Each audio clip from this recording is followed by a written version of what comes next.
Je vais parler sur la théorie du champ unifié et sa relation avec les fluides cosmiques ou universal. Je vais parler em português. Parce que je ne sais pas français.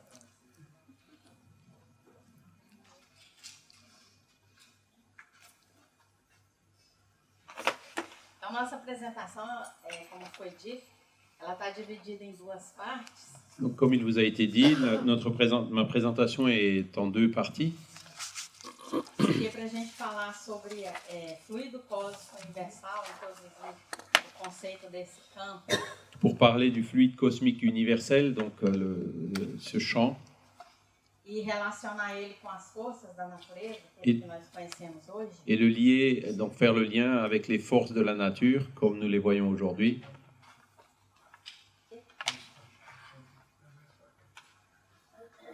Nós precisamos antes introduzir alguns conceitos básicos da mecânica quântica. Et pour cela, je vais vous présenter quelques concepts de base de la mécanique quantique.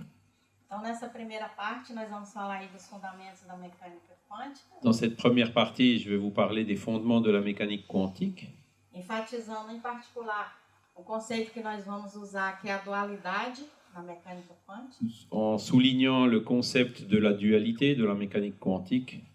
E aí, então, a gente pode definir, né, o fluido cósmico e com a natureza dual. O fluido cósmico que tem natureza dual. Pour ensuite définir le fluide cosmique qui lui aussi a une nature duale. Então, nessa primeira parte, a gente chega aí. Et ça, c'est pour la première partie. E na segunda parte, então, Et dans la nós vamos seconde relacionar partie, esse fluido que tem natureza dual nous allons faire le lien entre ce fluide qui a une nature duale com o campo unificado tão sonhado aí pela física de fazer, né? avec la théorie donc, du champ unifié qui fait l'objet de tant de recherches au niveau de la physique. Em particular, a gente vai mostrar que a teoria do campo unificado, ou seja, campo unificado da física, Je vais vous montrer donc en particulier que la théorie du champ unifié dans la physique nada mais é do que o fluido cósmico. n'est rien d'autre que le fluide cosmique introduit par Kardec. Tá? Então, existe fluido cósmico, existe fluido etéreo, que Então, nós estamos dentro dele, assim como os peixes estão no oceano. Essa água é mais sutil. Il existe donc un fluide éthéré qui remplit l'espace dans lequel nous nous trouvons un petit peu à l'image des poissons qui sont dans l'eau, sauf que ce fluide, il est beaucoup plus éthéré, il est pas tangible. Isso é uma descrição do livro da codificação, na Gênesis. On peut donc trouver cette description dans le livre La Genèse d'Allan Kardec. E segundo a Allan Kardec, et selon Allan Kardec, dans ce même livre, todas as forças que existem no universo, toutes les forces qui existent dans l'univers elas são inerentes a esse fluido cósmico. Sont inhérentes à ce fluide cosmique. E a gente vai mostrar como, né, desenvolver essa ideia, mostrar como. Et on va vous montrer comment développer cette idée donc, Utilizando a física. en utilisant les concepts de la physique.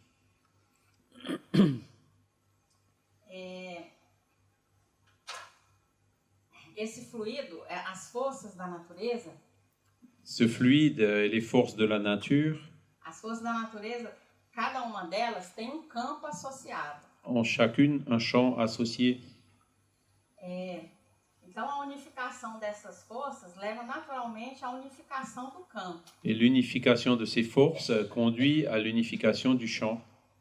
E o que a gente vai mostrar é que esse campo unificado, então, ele é o fluido cósmico. Je vais vous montrer que ce champ unifié, c'est le fluide cosmique.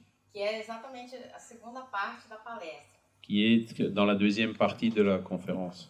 Como eu disse, essa primeira parte aqui, nós vamos nos falar sobre fundamentos da mecânica quântica. Dans cette première partie, je vais donc parler des fondements de la mécanique quantique.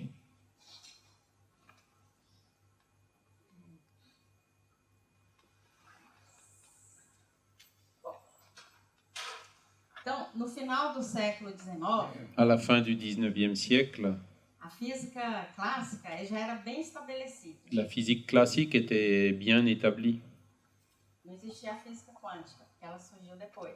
La physique quantique est venue après.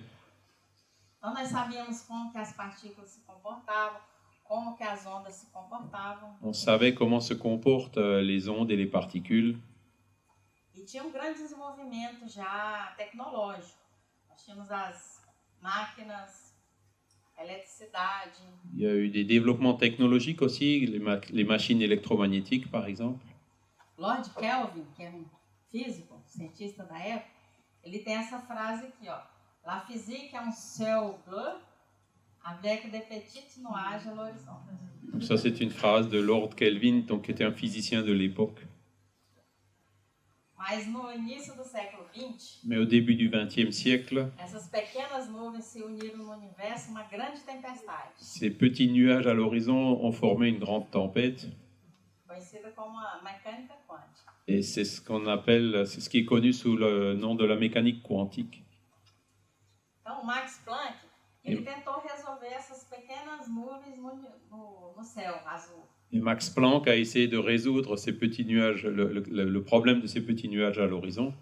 E daí que a mecânica quântica surgiu, nesse sentido, sem ele querer. Et c'est ça qui a fait surgir la mécanique quantique. Ele estava tratando de um problema de radiação em cavidade. Luz presa numa caixa. Il étudiait un phénomène de rayonnement dans une cavité fermée. E essa radiação, ela era considerada como sendo uma energia contínua, que podia ter qualquer valor. Et ce rayonnement était considéré comme une énergie continue qui pouvait avoir Qualquer valor. n'importe quelle valeur, Como assim o conjunto dos números reais. comme l'ensemble des nombres réels. A gente pode representar aqui, por exemplo, como essa escada, né, contínua. On peut vous montrer donc l'exemple de cette Rampa, né? du plan incliné continu. Então, a sugestão que ele teve é que essa radiação, por ela estar presa dentro de uma cavidade, Et donc le raisonnement qu'il avait fait, c'est que ce rayonnement, comme il était pris, enfermé dans une cavité, ao invés dela poder ter qualquer valor, ela só teria alguns valores discretos. au lieu de pouvoir avoir n'importe quelle valeur dans une progression continue, elle ne pouvait avoir que certaines valeurs de façon discrète. Discreto. Como os números naturais, né? 1, 2, 3, só podia ter alguns valores. Comme les nombres naturels, quoi, les 1, 2, 3, et puis pas les nombres réels. E isso resolveu o problema que eles tinham. Et ça a permis de résoudre le problème donc, qu'ils avaient dans cette observation. Porque eles tinham uma teoria que não estava batendo com o experimento. Et donc, parce qu'il y avait une théorie qui ne correspondait pas au résultat de l'expérience. Mas considerando a energia como sendo uma coisa discreta e não contínua, Mais aí deu tudo certo. Et en considérant l'énergie comme une chose discrète et non pas continue, ça a permis de résoudre tous les problèmes qu'il y avait entre la théorie et l'observation du phénomène. Só que a coisa não parou por aí. Mais ça ne s'est pas arrêté là. Planck, ele se apegou muito ao fato de que a justificativa dele era que a radiação estava presa numa caixa, não era uma onda viajante que andava no universo livre. Donc Planck, il était un peu limité parce qu'il considérait donc que ces réactions ne se produisaient que dans un univers confiné, et dans un milieu confiné, et non pas, ne pouvaient pas rayonner dans l'espace continu. Mas 5 anos depois, o Einstein, que era um jovem físico de 23 anos, Mais 5 ans plus tard, Einstein, qui est un physicien de 23 ans à l'époque, ele disse o seguinte, ele submeteu um artigo na revista onde o Planck era editor-chefe. Il a envoyé, donc Einstein a envoyé un article dans la revue scientifique dont Planck était l'éditeur en chef. E ele falou assim, olha, não precisa das paredes dessa caixa, não. A natureza é assim, é discreto. En écrivant à Planck, il n'y a pas besoin de rester confiné dans une boîte. C'est toute la nature qui est ainsi considérée discrète. A luz, ela tem natureza discreta. La lumière a une nature discrète. Ou seja, a luz que a física sempre entendeu como sendo um comportamento de onda. Nós tínhamos as experiências que mostravam a luz como onda. Et donc à l'époque, il y a plusieurs expériences qui avaient montré que la lumière avait les propriétés d'une onde. O Einstein falou assim, olha, essa luz, ela se comporta como se ela fosse bolinhas, corpúsculos. Einstein a par contre montré que la lumière peut être considérée comme des petites particules. Partículas. Então, o Einstein ele teve vários trabalhos importantíssimos na física, em 1905. Em 2005, foi comemorado o centenário desses trabalhos. Et Einstein donc, a réalisé beaucoup de travaux dans ce domaine en 1905 et on en a fêté le centenaire en 2005. Então, ele é muito conhecido pela teoria da relatividade. Il est très connu par la théorie de la relativité. Mas o trabalho que deu o prêmio Nobel para o Einstein foi esse aqui, que se chama efeito fotoelétrico.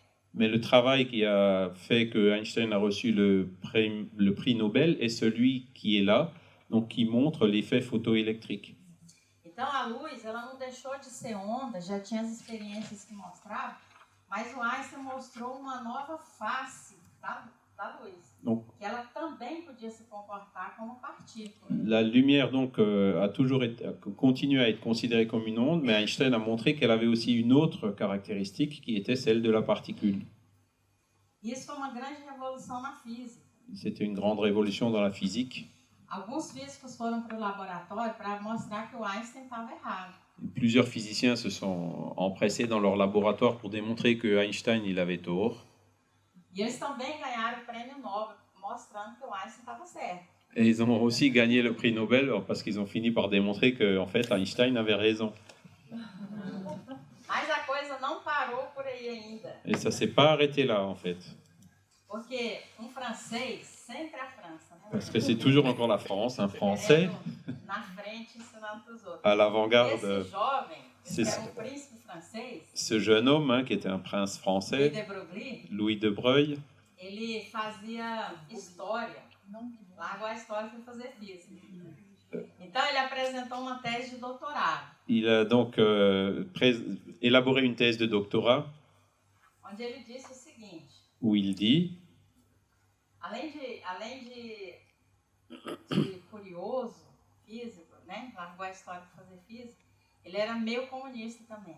alors il était physicien mais il était aussi communiste Porque ele disse o seguinte: parce qu'il a por dit que a luz, que sempre foi uma ondinha, ela pode se comportar como uma partículazinha? Então por que uma partícula, igual um elétron, um átomo, também não pode se comportar como uma onda?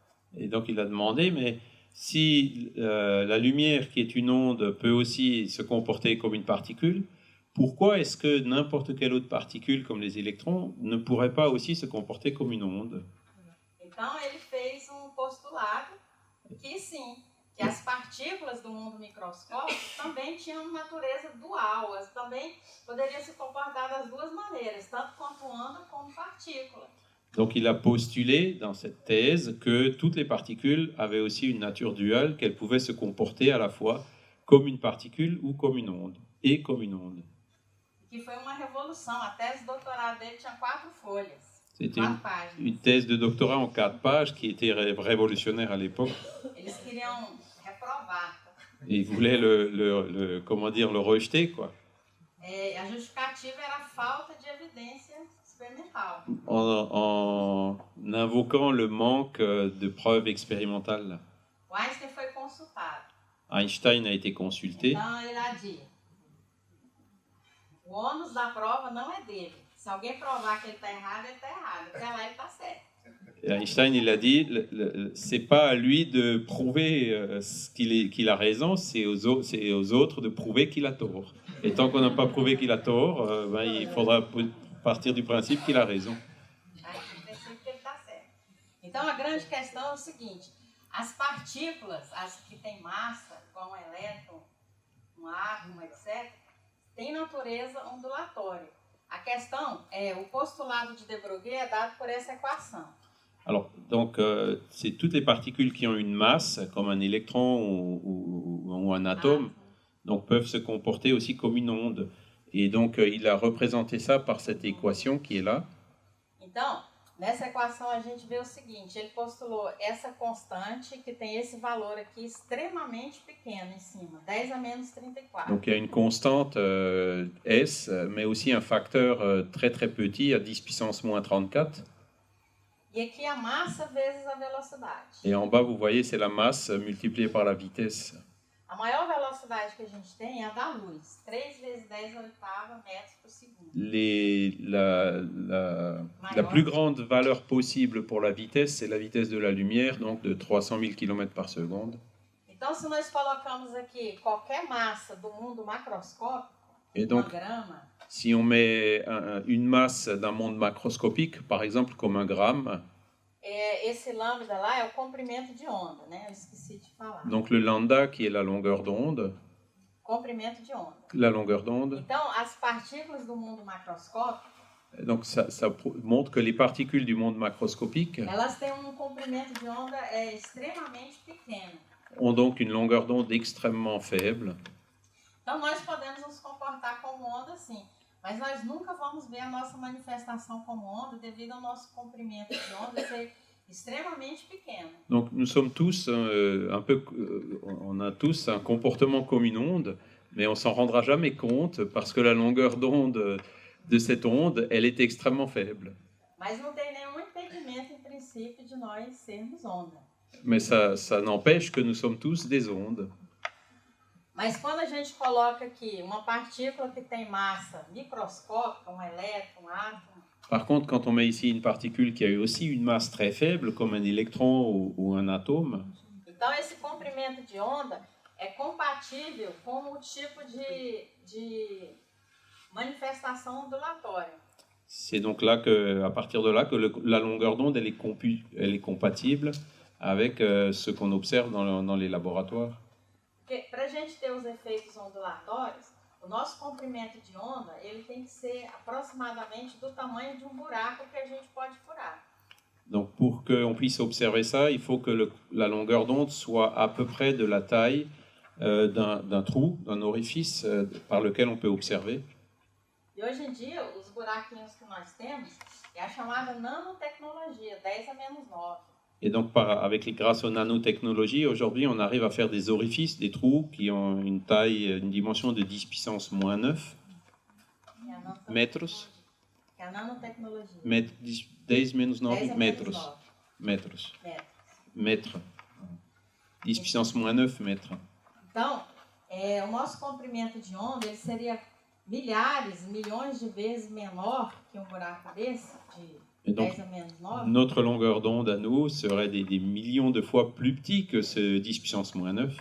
Nós passaríamos por esse buraco dando cambalhota e não ia ser registrado nada. Si on pouvait passer par ce trou, on ferait des culbutes, mais rien ne pourrait être mesuré, quoi. Mas o elétron, o átomo, quando ele passa lá, ele vai deixar o seu registro de difração. Mais quand l'électron ou l'atome passe par un tel trou, il va laisser donc des traces de diffraction. Difração. É como se fosse assim, ó. Uma pessoa vai atravessar uma porta. Se ela é mais ou menos um pouco menor do que a porta, até do tamanho da porta, ela tem que se espremer. Banha para tudo quanto é lado. Isso daí seria o efeito de difração. Donc l'effet de diffraction, pour faire un parallèle, c'est comme quand une personne veut traverser une porte qui est un peu trop étroite pour elle, elle est obligée de se comprimer un petit peu pour traverser cette porte. C'est ça a difração. C'est ce qui explique le phénomène de la diffraction. Então, é estabelecido que as partículas de massa no mundo microscópico, elas têm um comportamento ondulatório. E aí nós temos várias aplicações, o microscópio eletrônico, qui tem uma résolution muito maior do que o microscópio óptico.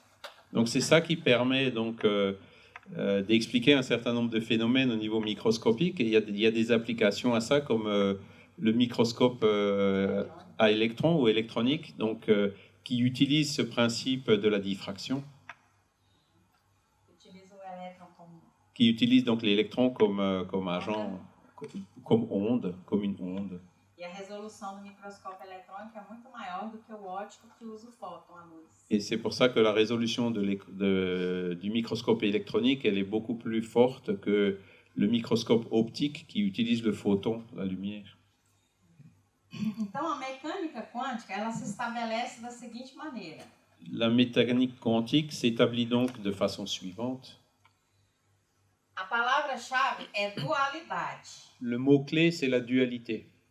As partículas, assim como a luz, elas têm natureza dual. Podem se comportar como onda ou como partícula. Les particules ou la lumière ont une nature duale et peuvent donc se comporter comme ondes ou comme particules. Eu mesmo inventei uma palavra própria que eu uso para dar aula, porque é muito difícil você falar uma coisa que pode ser onda, chamar ela de partícula. Alors c'est un peu difficile donc dans les cours d'expliquer quelque chose qui est une onde, qu'elle peut aussi être comme une particule. E uma coisa que também pode ser partícula, você chamar de onda. Et qu'une chose qui est une particule puisse être appelée d'une onde. Então, na mecânica quântica, a gente pode falar ondícula. Et c'est pour ça qu'en mécanique quantique, on utilise le mot ondicule. Ondícula. Não vai encontrar isso em nenhum livro, mas ajuda. Vous le trouverez dans aucun livre, mais ça aide. Então, ondícula porque elas têm essa natureza dual. Parce que donc il y a toujours cette nature duale.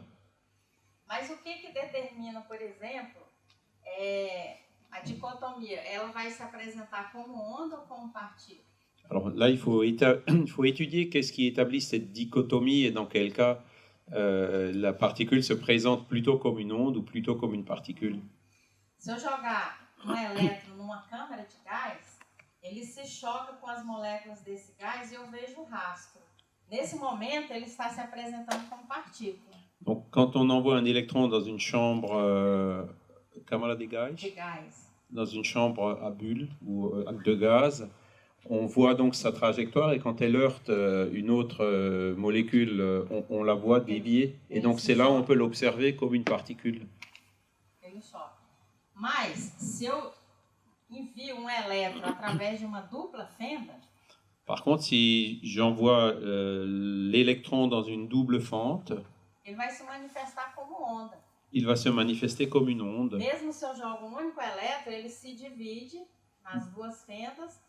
Uma metade passa por uma fenda, a outra pela outra, eles vão se recompor e eu vou ter Donc même en envoyant un seul électron donc, dans ces deux, enfin, vers ces deux fentes, l'électron va se diviser. Il y a une partie de l'électron qui va passer par une fente, l'autre va passer par l'autre fente et donc va créer les raies de diffraction.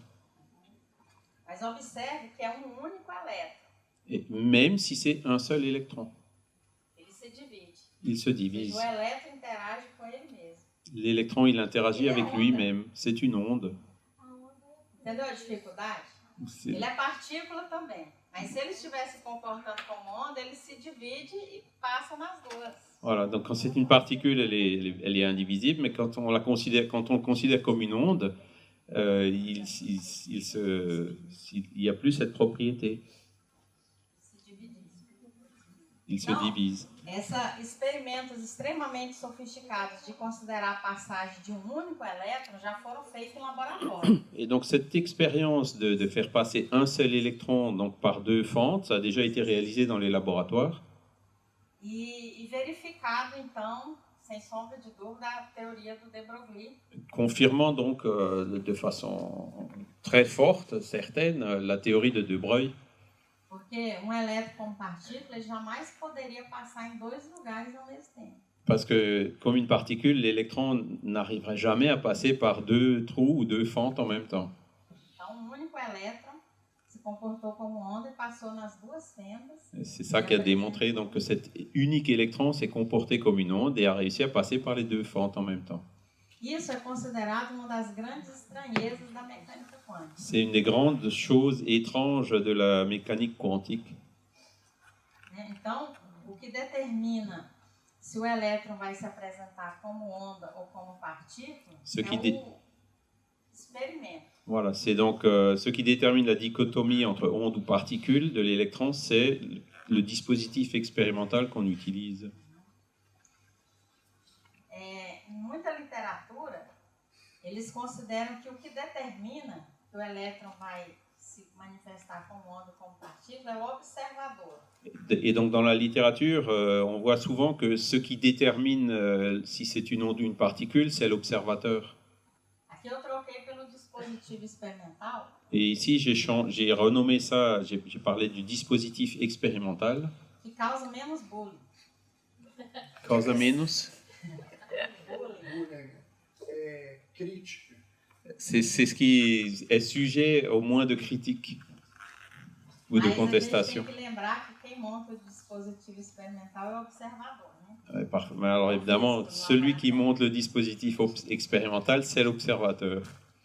Alors, c'est la même chose. Donc ça revient au même à la fin. Então, na teoria da mecânica quântica, as partículas que se comportam como onda, as ondículas, Donc dans la mécanique quantique, les ondicules elas são representadas por uma função de onda. sont représentées par une fonction d'onde. E o que significa essa função de onda? Et que signifie cette fonction d'onde? Então, Max Born, ele interpretou essa função de onda Max Born a interprété cette fonction d'onde como uma probabilidade. comme une probabilité. Aí a mecânica quântica fica mais estranha ainda. C'est ce qui fait que la mécanique quantique est encore plus étrange.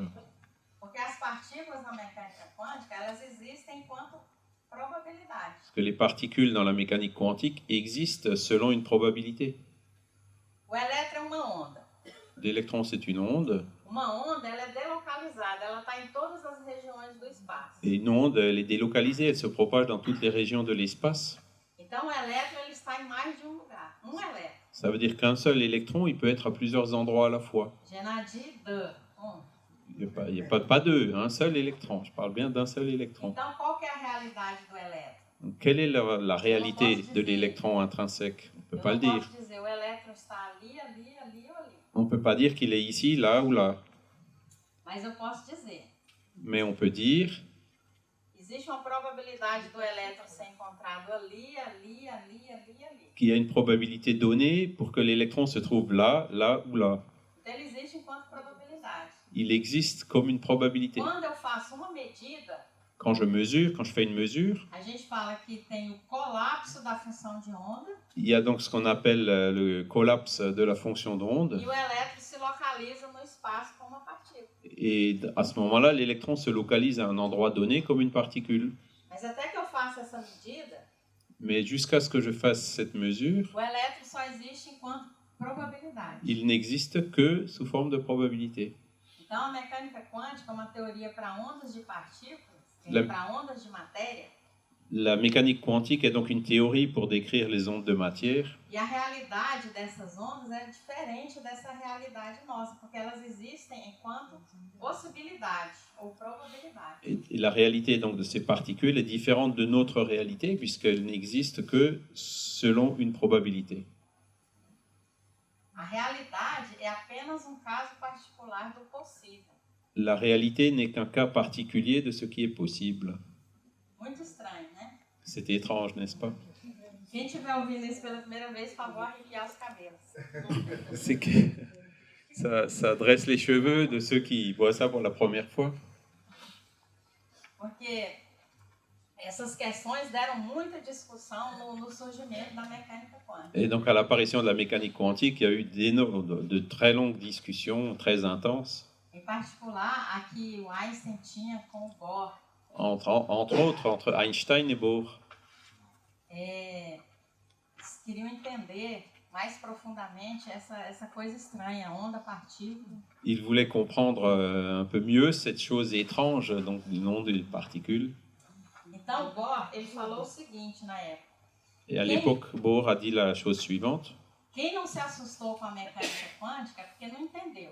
Ceux qui ne se sont pas effrayés de la mécanique quantique, c'est parce qu'ils ne l'ont pas encore comprise.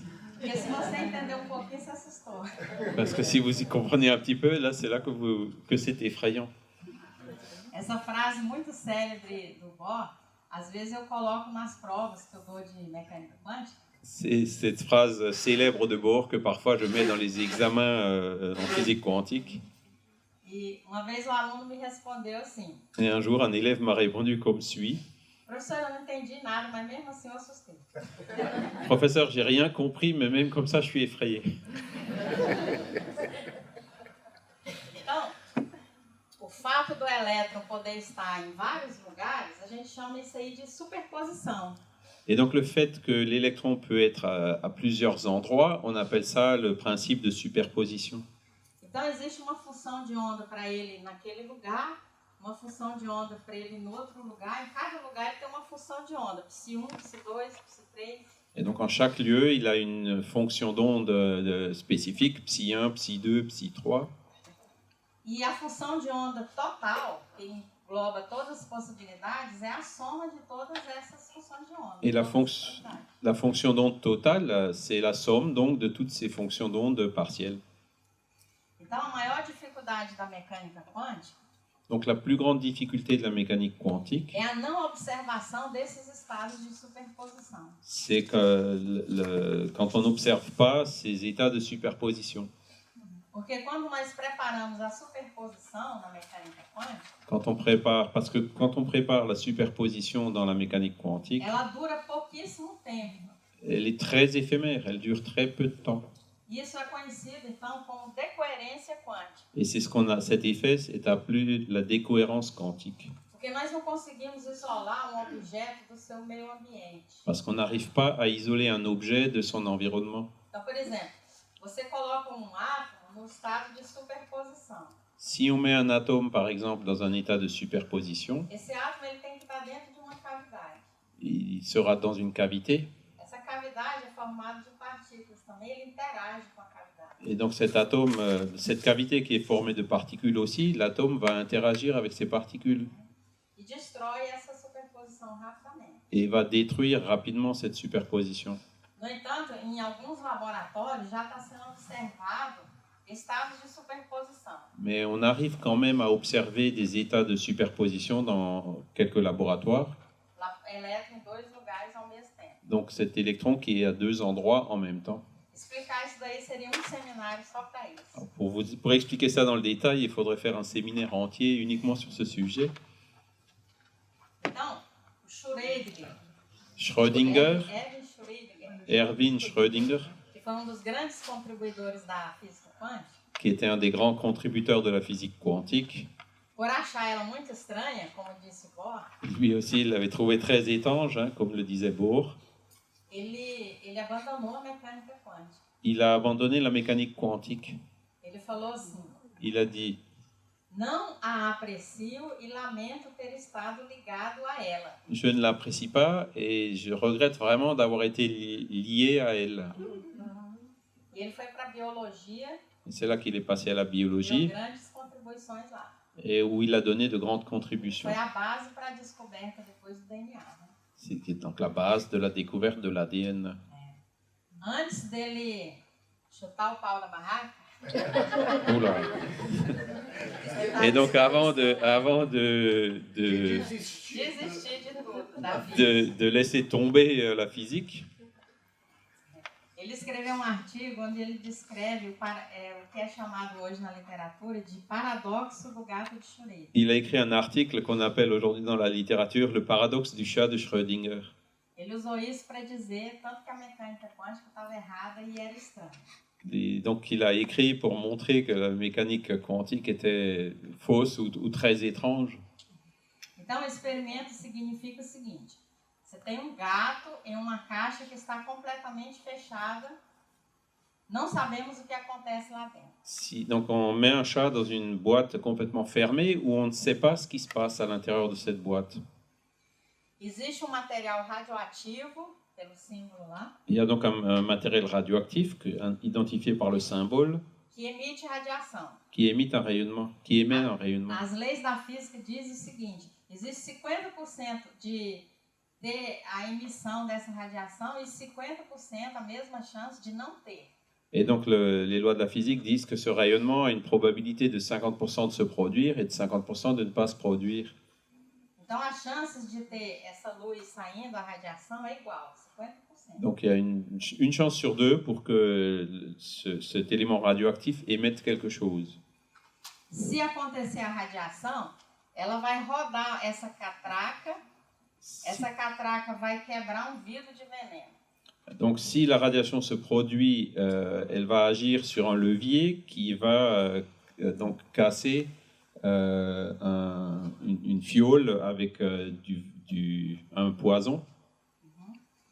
Então, existe 50% do veneno quebrar, ser derramado, e 50% do veneno não ser derramado. Donc, il y a une chance sur deux que le poison se répartisse et une chance sur deux qu'il ne se répartisse pas. Se o gato comer o veneno, ele morre.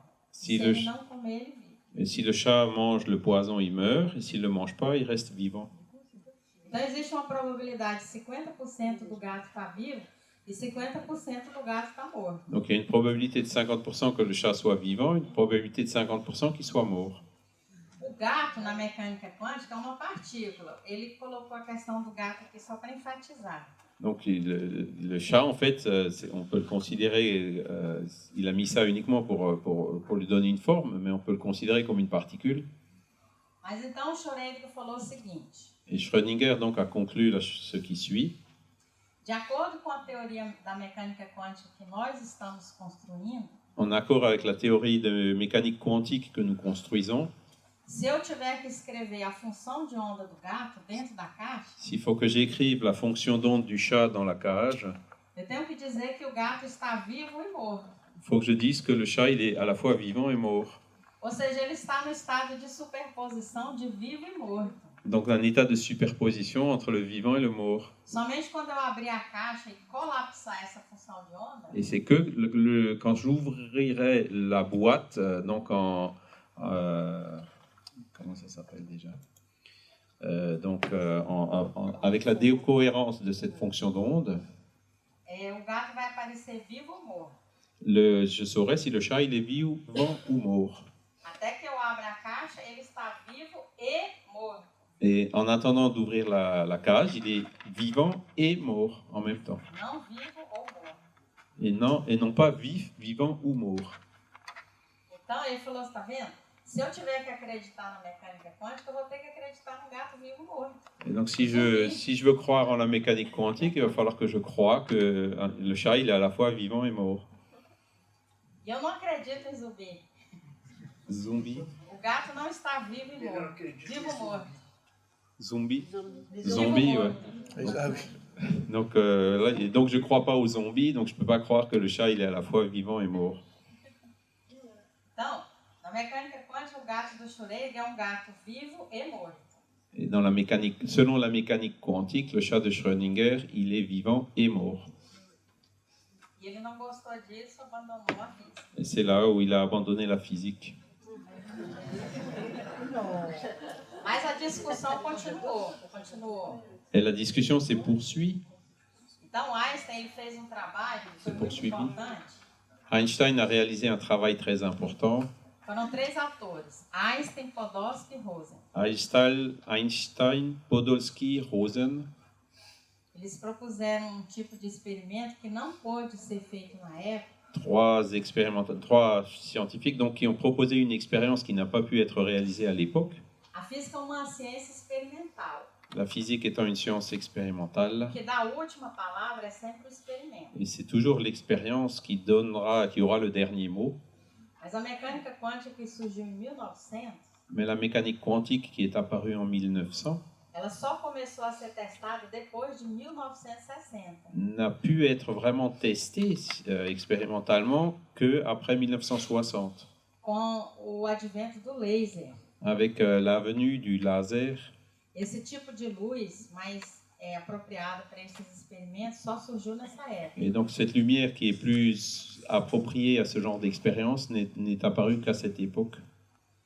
Então, o surgimento da mecânica quântica de 100 anos, a gente pode dividir em 2 partes. Et donc les 100 premières années de l'apparition de la mécanique quantique peuvent être divisées en 2 périodes.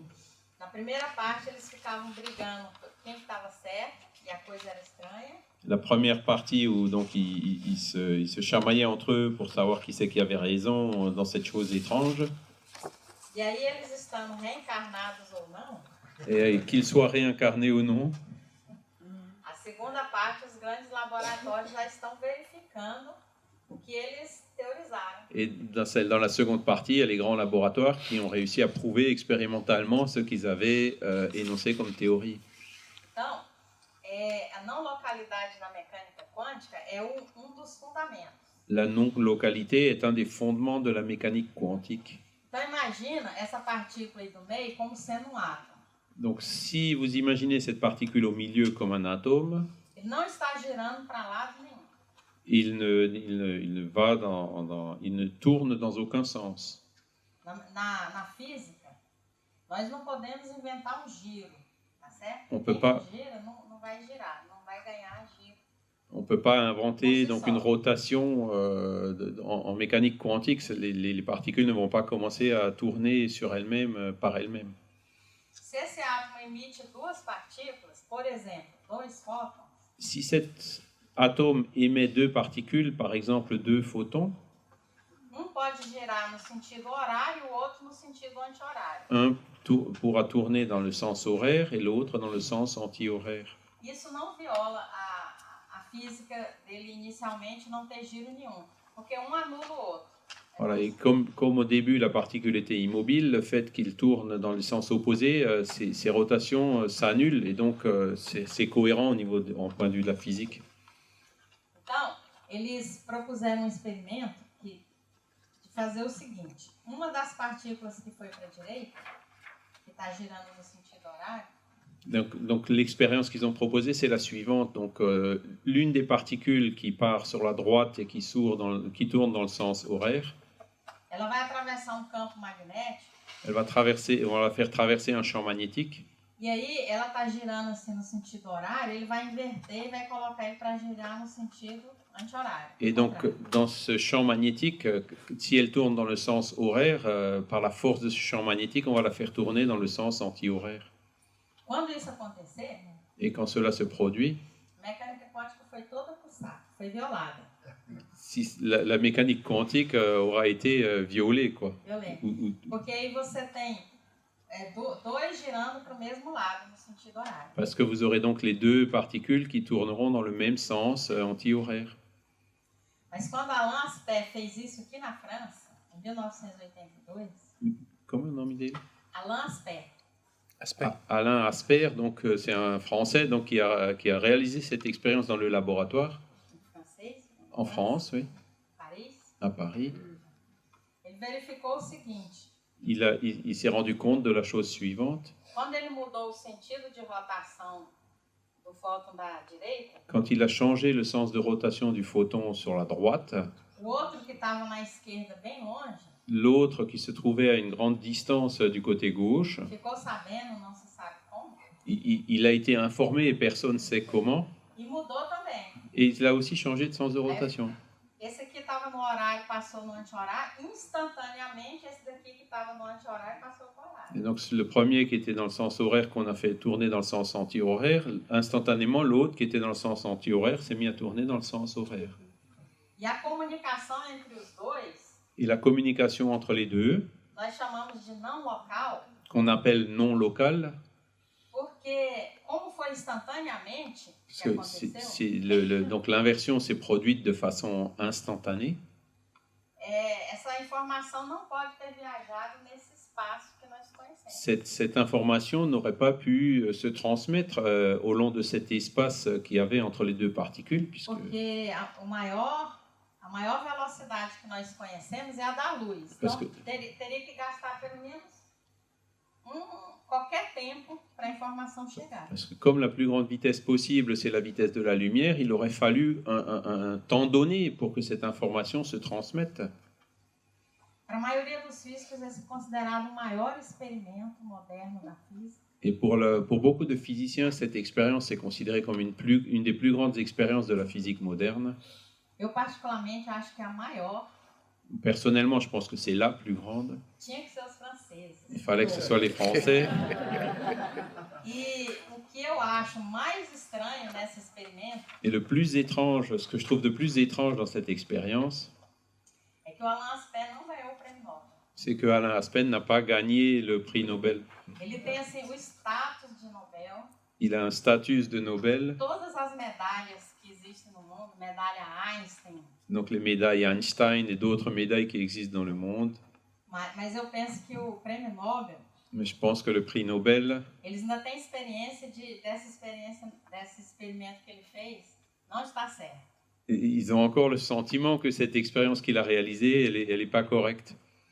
Porque ele fala realmente que existe um outro espaço que não é esse nosso tridimensional, Parce por que- onde a informação trafegou. Ça pousse à considérer qu'il existe un autre espace différent un autre espace, univers, enfin qui est différent d'une autre, par lequel cette information a été transmise. Porque nós não temos explicação para isso, então vamos colocar na geladeira. Alors comme il n'y a pas d'explication pour ça, on va mettre ça au frigo, quoi. Então a mecânica quântica ela tem 4 princípios, Il y a donc 4 principes de base de la mécanique quantique. que é o princípio da complementaridade, que onda e partículas são complementares. Le principe de la complémentarité entre ondes et particules. O princípio da correspondência, que no mundo macroscópico deve ser um caso particular da mecânica quântica. Le principe de la correspondance, donc que le monde macroscopique est un cas particulier du monde microscopique. E o princípio da incerteza. Et le principe d'incertitude, Pelo fato de nós não podermos medir a posição e a velocidade do elétron simultaneamente, par le fait qu'il est impossible de mesurer simultanément la position et la vitesse d'un électron, isso gera incertezas na medida. donc il suggère les incertitudes de mesure. Porque medir a posição do elétron significa medir ele como partícula.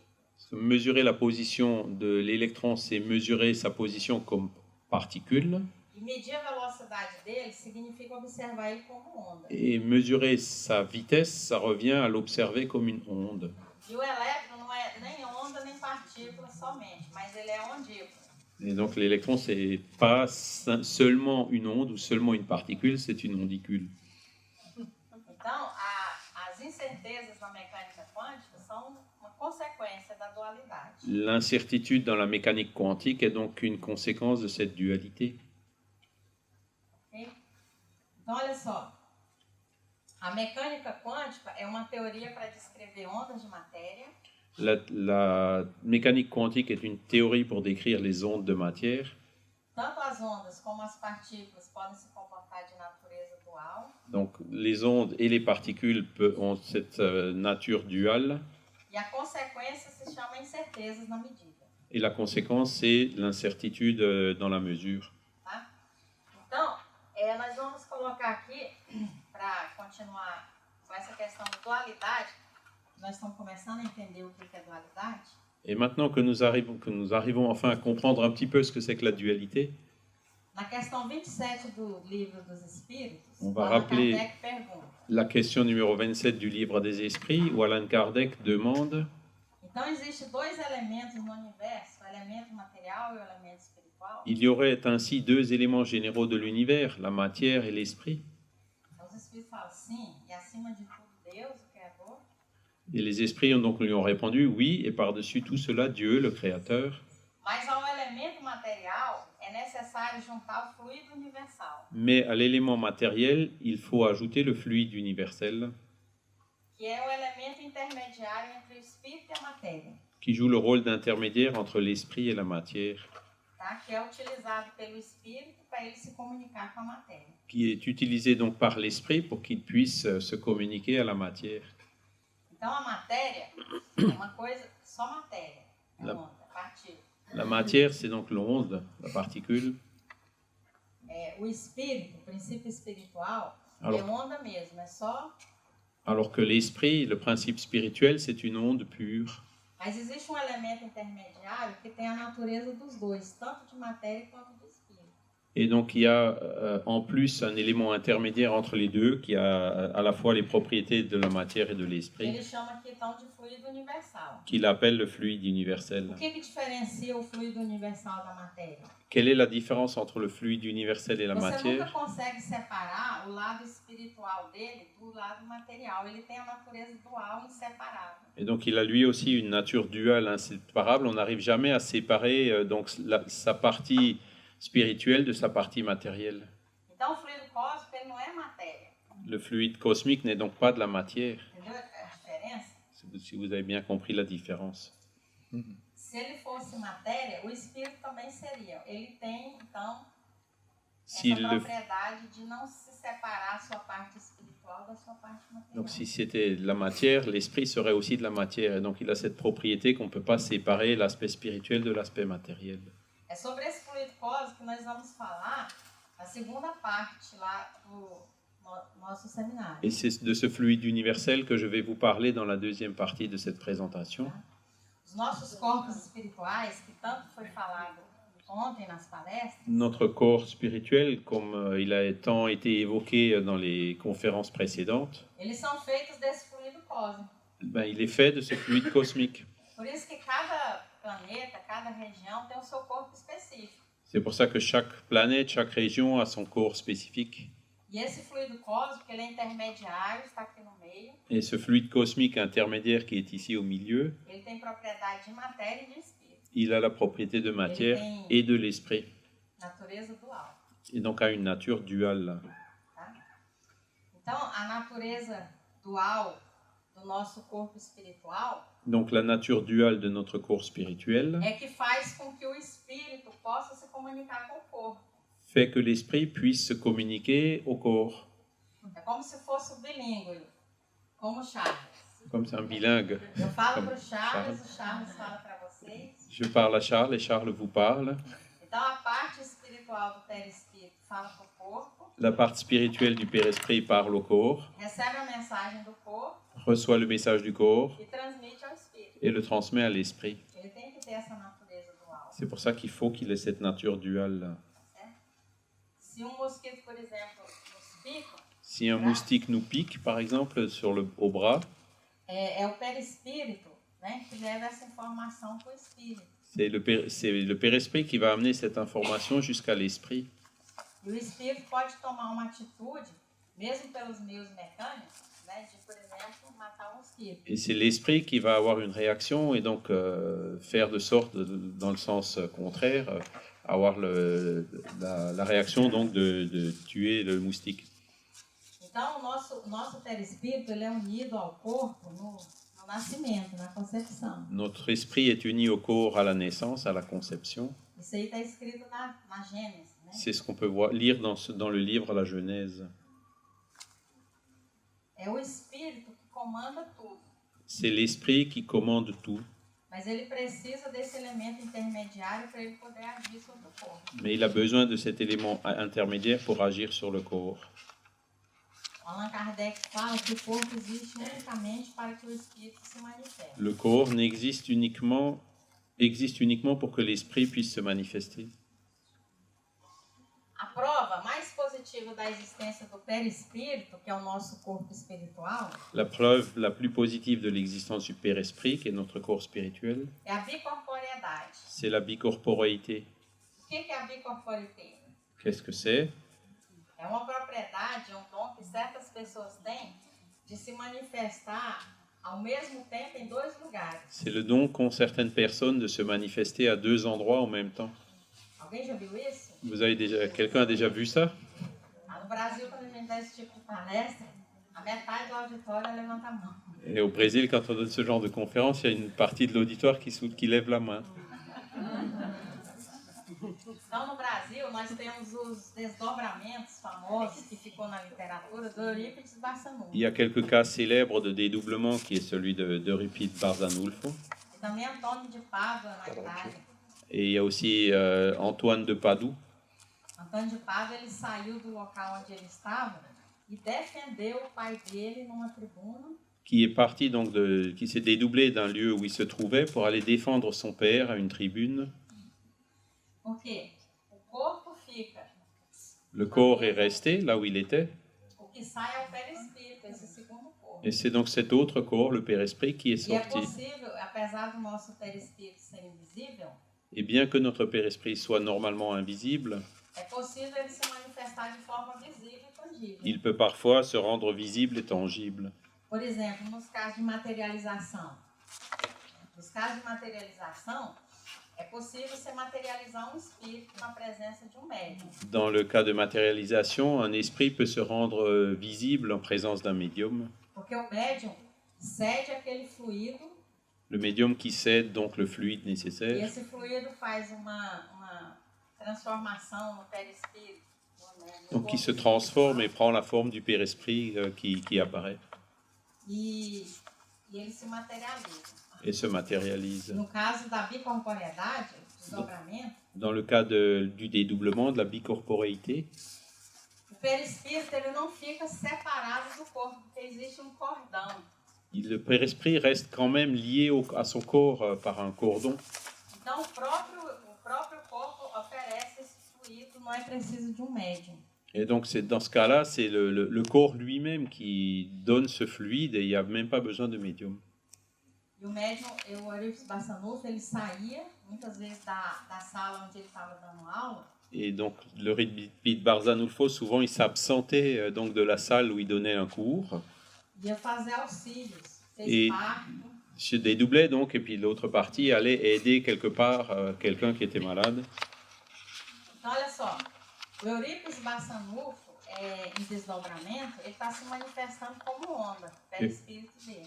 Et Eurípides Barçanufo, en dédoublement, il se manifeste donc comme une onde A onda, ela atravessa a parede, qui traverse les murs. né? Onda de som, por exemplo. Alguém escuta o que eu estou falando do lado de lá, porque a onda passa. Le son traverse les murs.